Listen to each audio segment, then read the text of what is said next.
Welcome to the Northeast Kingdom Voice. I'm your host, Scott Wheeler. Well, typically I'm your host, but this guy is the host today. That's Todd Pronto. Besides being a renowned singer, songwriter, he's also the producer and the man who heads up this station. Yeah. So you're the host and I'm the guest. Okay. And we're here to talk about me. Whoa. And Should we switch chairs? We'll stay because I don't really feel comfortable over there in the guest. You don't want to chair. come over to the left. You want to stay on the right. Yeah, well, I don't want to go as far left as you. Even though I don't think you're as far left as you say you are. I'm not. So, but basically, you wanted to interview me about my 15 years of, you guys, our 15th birthday of producing Vermont's Northland Journal. Yeah. And you're not part of the journal, but you've been, in a way, you've been out there because some people might realize I started off with the radio show at your begging and whining and saying I need somebody to do a show at the radio station when you work there. That's right. So 11 years later, I'm still there, you're gone. Yeah. So you come down, how many years ago did I come down how many years ago did you come here? I've been here like 6 years, so it probably took me a year to get you on. Yeah, here. it took a long. No. I don't want to do that. And here I am, 6 years later. I offered you a paycheck. You couldn't refuse. Right. Yep. I get a pay. For both of my shows, they double my pay every year. Mm-hmm. Yep. I started out at 0 times 0. Yeah. So I'm still not paid anything. You're up to 100 times 0. Right, and so that's it. I do this all for the fun of it, and all because of Todd. And Todd being a singer-songwriter, I'm really hoping that he eventually ends up on Willie Nelson's bus on tour with him, because I know he is going to bring me. I'll bring you with you. Yeah. So we'll get you involved somehow. Yeah, because you've gotten me involved in everything else, and just to hang out with Willie, I won't accept any pay there either. Okay. So that's fair enough. You better hurry because he's not got too many years left. 80. He's 80. 81, 83. Right. He's up there. He's Still up going. there. Even though he looks a lot older, I think. Well, the enhancements will do that to you. Yeah. Okay.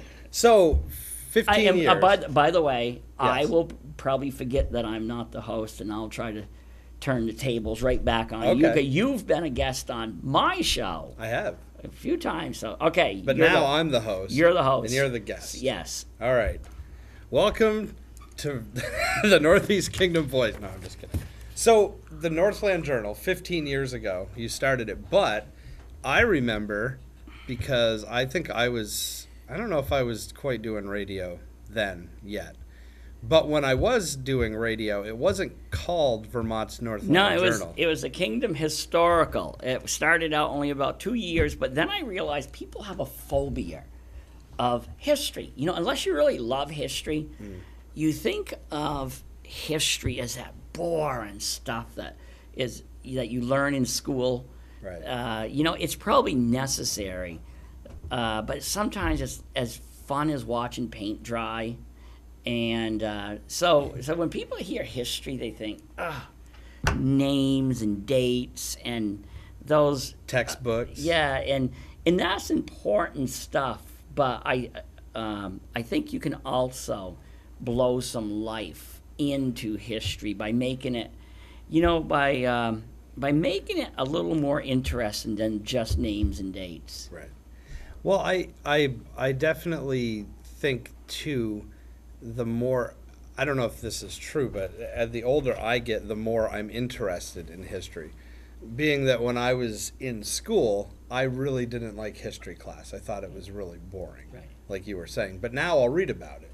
Yeah. However, that might not be it for everybody. So did you see when it was called the Kingdom Historical that you were losing I a think potential audience? I think so. Yeah, I felt it. And oh, by the way, as you probably even learned about some things about your own family on this show, I have. because your what would be your great uncle? Yes. Is it great uncle Eddie who used Yep. to come on? He was a guts and glory on a landing craft during the. Is that Omaha Beach? Yeah, Omaha Beach at H hour, landing, going back and forth, landing troops onto. How would you have fared? Would you have been hiding or? I would have been hiding. I would have probably jumped off the boat and tried to swim back,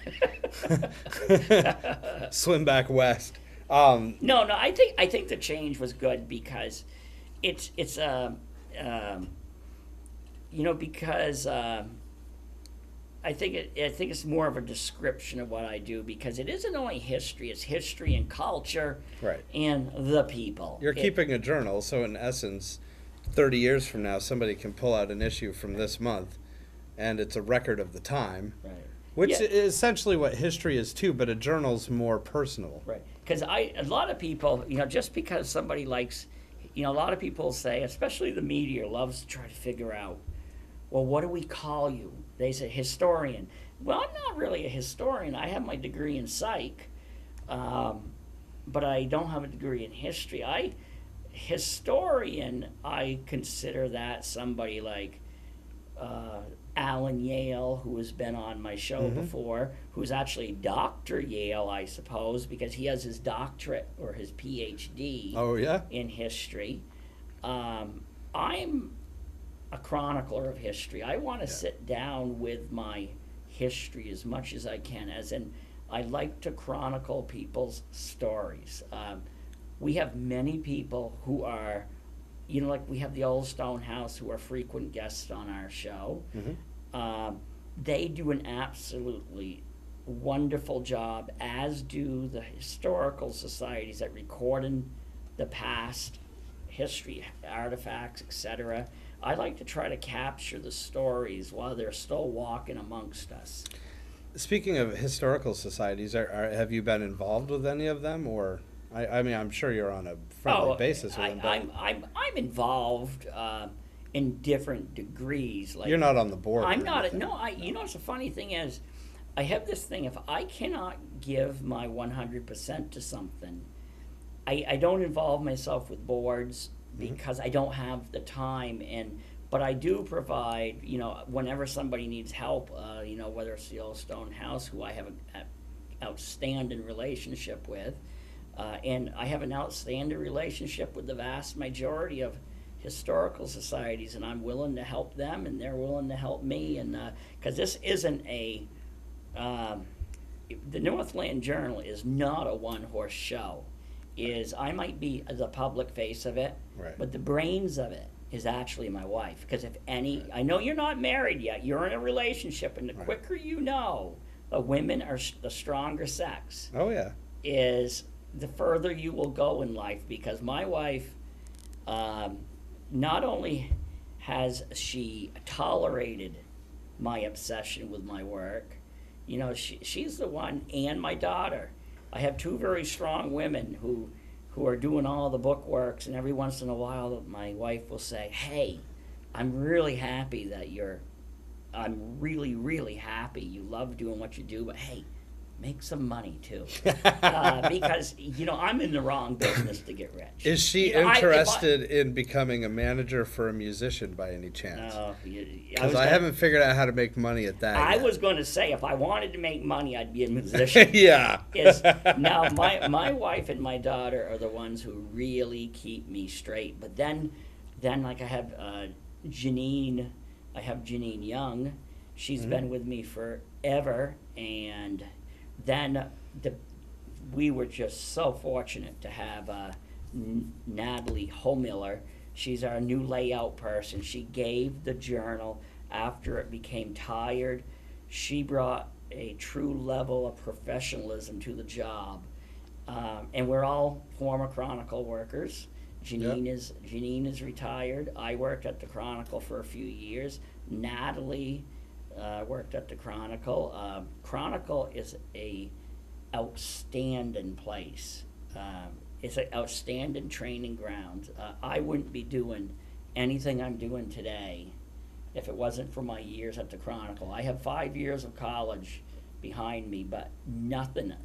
Those 5 years of college did not give me half the education I have compared to the education I received at the Chronicle. I fully believe in real world experience versus you can be book smart about a subject all that is humanly possible. It doesn't mean that you're going to know how to do it. Right. You can read a book about how to play the piano. It doesn't mean you're going to be able to sit down at the piano and just play it. But that brings up an interesting point. So you didn't go to school for journalism. You went to school you said you had a degree in psych. Degree in psych. And here's the funny thing is, the way that came about is this. I was always, being a good Northeast Kingdom boy or a good Vermonter, we can, a lot of us are pretty good at telling a story. Kind of like, writing like you're a songwriter. Mm-hmm. It takes, I don't mean telling a story as in a myth, but I was always good at those kind of things. But when it came to, I was really weak in my, being a Northeast Kingdom boy. Too, I wasn't necessarily great in my grammar, which I'm still not. Right. So I was so weak when I went to college, I had to take some classes on writing, as in to get to brush up. Okay. And I didn't want to do it. I still can't. It was one of the best things I did. It was, but I still can't really tell you about dangling participles and everything, but I'm getting better at it. Well, you have a proofreader. Right. That's it. But I had the best in the business. So college actually really did prepare me for a world of writing, just because I did have to really hone my skills. But back to the Chronicle. Every time I see her, I remind her that she's God. And she's probably is Tina Starr. Mm-hmm. Tina Starr, she was my editor for years at the Chronicle. And she's still there. And yes, she is still there. Yeah. And she's one of the co-owners now. And I can't say I loved her all the time when I was there, because she was tough. And unlike some editors, she didn't just change your work, or she didn't just throw it back at you. She was an educator. And she said she'd rather deal with a person who had the core ability to tell a story. When I say tell a story, again, it's not fiction. It's just to be able to tell a story than a PhD in English who has no concept on being able to put their thoughts into writing. Mm-hmm. And so she really, she and people like Bethany Dunbar, Chris Braithwaite, they all really helped help mold me a little bit. And because I write Vermont history, I'm not so obsessed on sterilizing my writing, because I sound like a Vermonter, I look like a Vermonter, and I write Vermont history. Right. So you wouldn't be going to Chicago and wanting to work for the Chicago Tribune anytime soon. That would be it. Well, actually, do you know my wife has, she supports me whatever I do. Yeah. The only thing she said no is when they were looking for reporters to go to Iraq. Mm-hmm. I said, hey, because they were looking for reporters to go in Iraq, and I said, hey, can I go? Can I take a gig over in Iraq for 6 months? But she knew that next thing she knew, I'd be going up to an insurgent and asking him, can you tell your story? And next thing you know, she'd be seeing me in an orange jumpsuit. And, You would have ended up one of Saddam's prisoners? Yeah, no doubt, because I love people. I love people no matter how bad they are sometimes. Because you've even seen, I've brought on this show alone, I've brought on everybody. We've had bodybuilders. We've had, people who, we've had heroin users. We've had veterans. Everybody fascinates me. Well, it's a different, and that gives you a different angle on this show. You're more chronicling the current state, and then with your journal, where you're talking about the past. I mean, you talk about a little bit of current events in the journal too, but as a rule, you're talking about the history of this area. And one thing that I think is interesting that you do, and you say this all the time, is you don't sugarcoat the history. Oh no. You don't basically tell everybody that Newport, Vermont used to be Manhattan. And I create some enemies because and I'm proud of it. I hold that dear when I say I create some enemies. I don't know if I create enemies, but I sometimes I feel like a myth buster, especially when it comes to Newport. I grew up in Newport, right? And I know today when you're talking about revitalizing Newport, we all look back on our youth, and we all seem to look at it as either everything was wonderful or everything was horrible. I read about the Newport I read about the Newport of the 40s, 50s, 60s, 70s, and I roll my eyes, especially. I think sometimes people are just selective remembering things, but I think there's other people who move here that are trying to create a history that they like better, that it's not the real history. Newport's Main Street used to be vibrant, true. So when people tell me that they want to go back to the old days, I'm going to say, okay, old day Newport, yeah. Okay, so that mean we're going to put the burn-in dump, the dump that smoldered 24 hours a day back in Gardner Park. And the poverty here, even the poverty when I was growing up, it's true. Newport's Main Street looks, it's not a pretty sight right now. But if I looked at Newport as a whole, compared to the Newport of my youth, I know there's going to be people here listening to this who are going to say, what is he talking about? I think Newport is heads and tails above what it was as an appearance. Like we have a walking system around here, the trails, the sidewalks and that. Oh, they're just wonderful. We have, you look at East Main Street. East Main Street is flourishing. Then I know in the Derby Road, which half of it or so or whatever is in Newport, or a portion of it. Right. It's just shifted off of Main Street. Main Street has to figure itself out again, because Newport's Main Street has always evolved. It's never remained the same for long. Right. But there are people who don't want me to write things that make them feel a little uncomfortable. Like the cross burnings that used to take place here in Newport, just up the hill from the station, up on the so-called ledges, 1920s and 30s. The crosses burned, glowed over the city. But, that's neither... Of course that was wrong. It was wrong then, and it's wrong now. But it happened. Right. It happened. It happened all throughout Vermont. It happened throughout the country. And for us to whitewash that would be doing a great disservice. And most history is also told by the people who had a little money in their pockets. I don't do that. Right. I go to just ordinary people, and because ordinary people often have extraordinary stories to tell, and they just don't realize it. I believe that. It's interesting that you mention that, because it's not just the history of the Northeast Kingdom or the history of Vermont that's been whitewashed. I mean, obviously, you always want to depict something that's in a grander scheme, right. But at the same time, you could be doomed to repeat history if you don't learn from it. Oh, sure. And it's like I sit back every once in a while, and I just watch us repeat things over and over, but we all think it's new.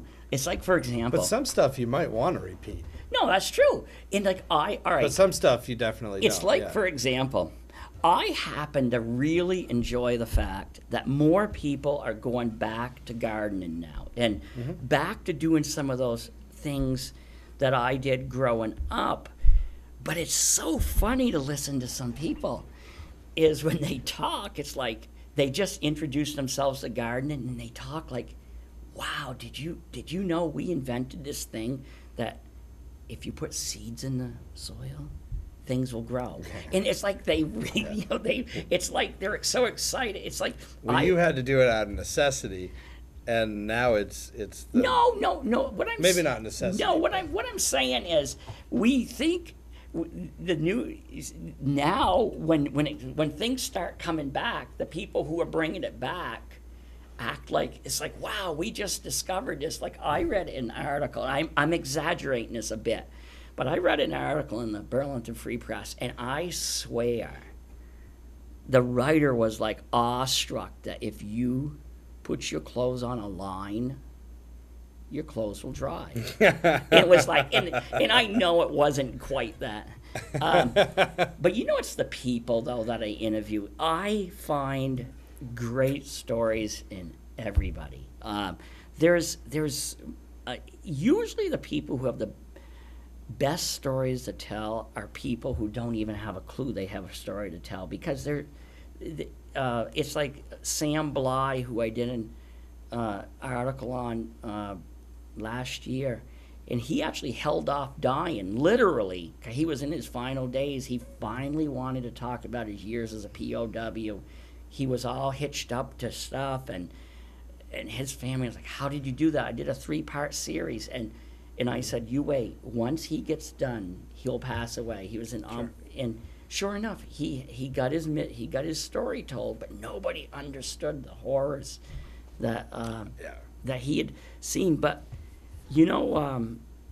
people sometimes ask me, who's your favorite person you interviewed?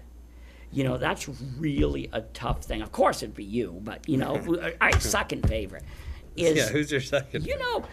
It's always an honor when I get to interview people that I've actually known for years, but I had no idea.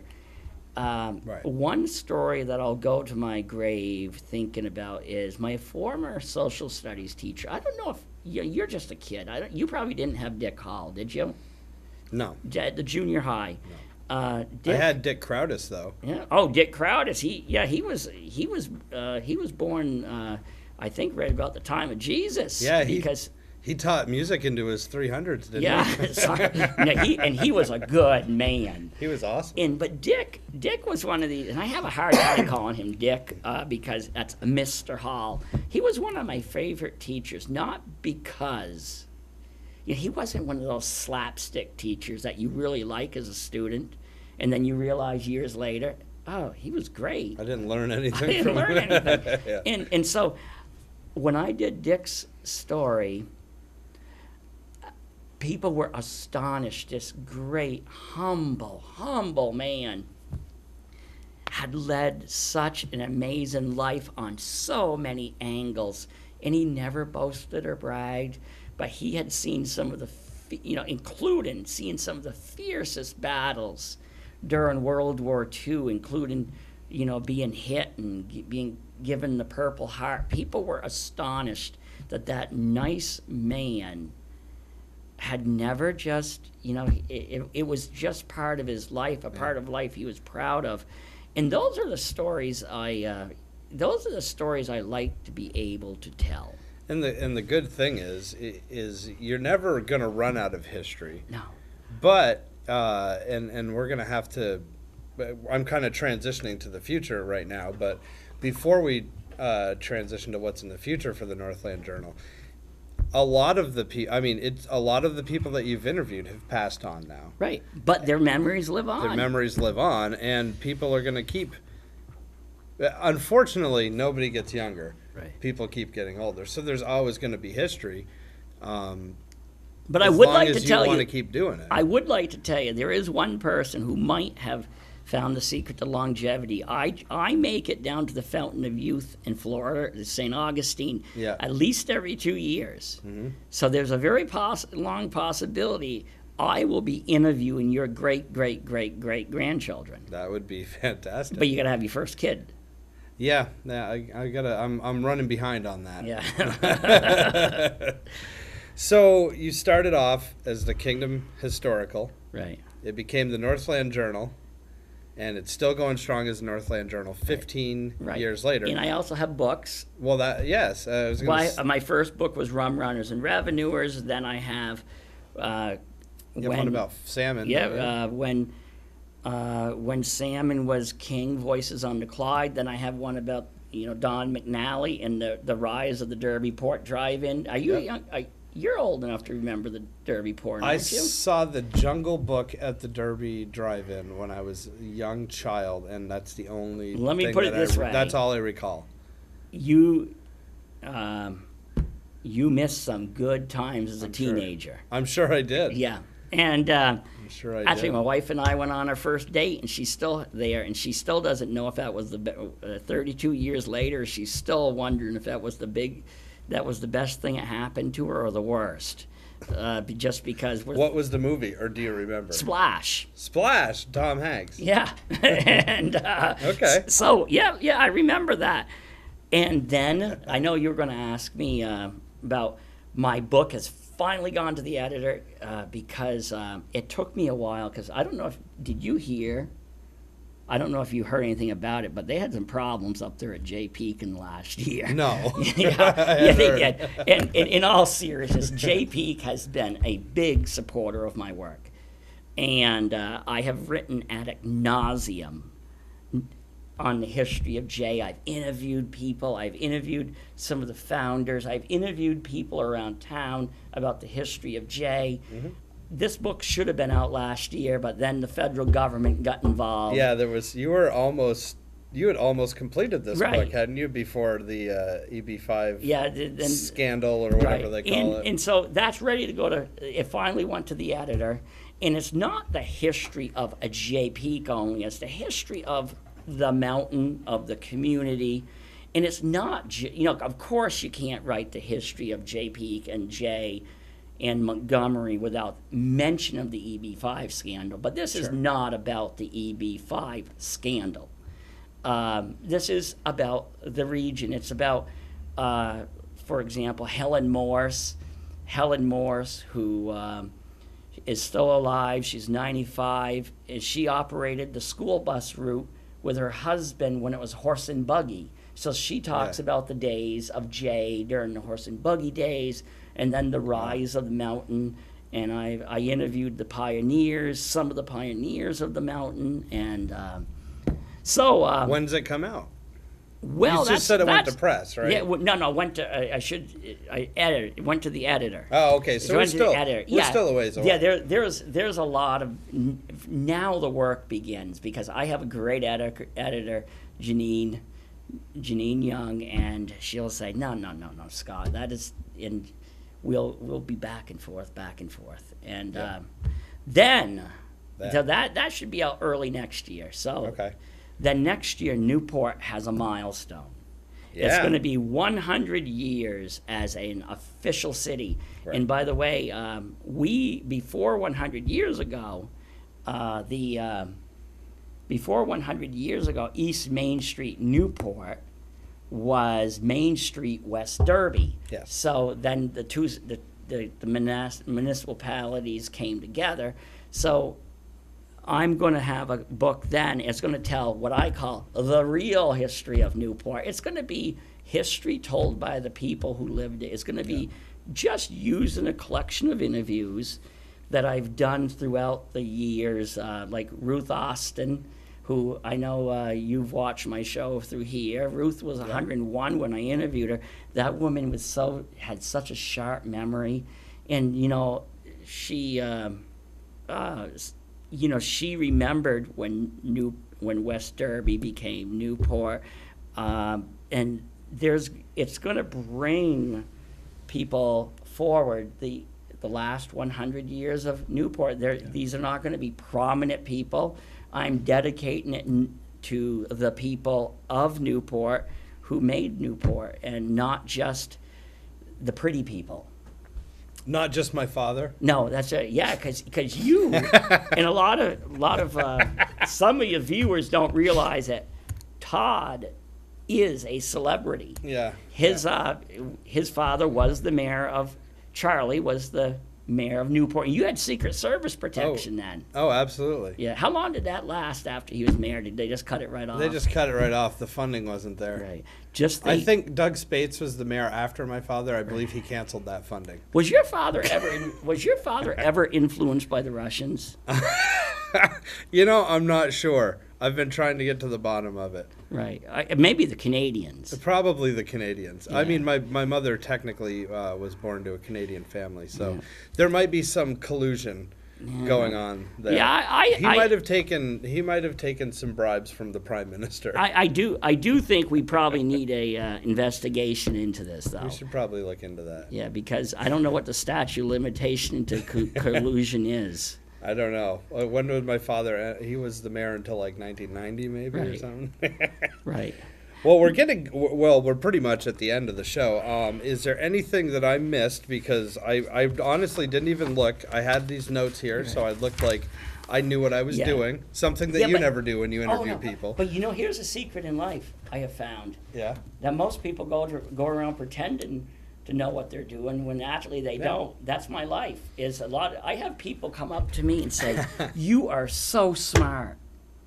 And I'll say, "Oh," I said, wait. That's not saying much about you, because believe me, I'm not too swift. But in all seriousness, I'm proof, and there's a lot of that.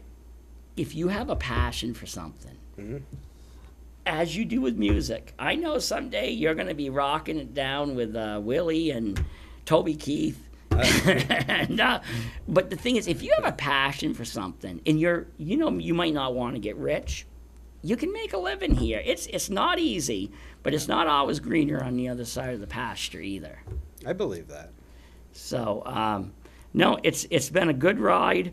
And if I were to pull out of your studio parking lot today and get run over by an 18-wheeler, which, if anybody has been here at the station, will confirm that would be pretty easy to do, to get run over by an 18-wheeler getting out of your parking lot. It is a little tricky pulling out of this parking lot. I can say I have led a life that I would never have imagined that I could have lived, but it isn't me. It's the people I interview. Yeah. It's the stories I get to hear. I get up every morning and my wife wants to slap me upside the head because I'm so ready to do my job. You're one of the few people that actually wants to go to work when they get up in the morning. I not only do I want to go to work. That's a good thing. You're a lucky person. We'll go out on a romantic outing for the night, and she's in the hot tub. I'm on my computer. Well, as long as it's not interfering. Well, okay. So 15 years. Is there going to be another 15? Well, of the Northland Journal? That's really up to the maker. Or are you going to sell it to Todd Pronto? My wife, she would tell you take it. Is every once in a while we'll say, if we got divorced, we'd be fighting because in all seriousness, there's far more work. I'm sure. It's like anybody who owns a small business. You get kind of tired of hearing people think that you're making a fortune, because when I go to the bank and I look at that bundle of checks and I'm thinking, boy, I could go to Mexico on that.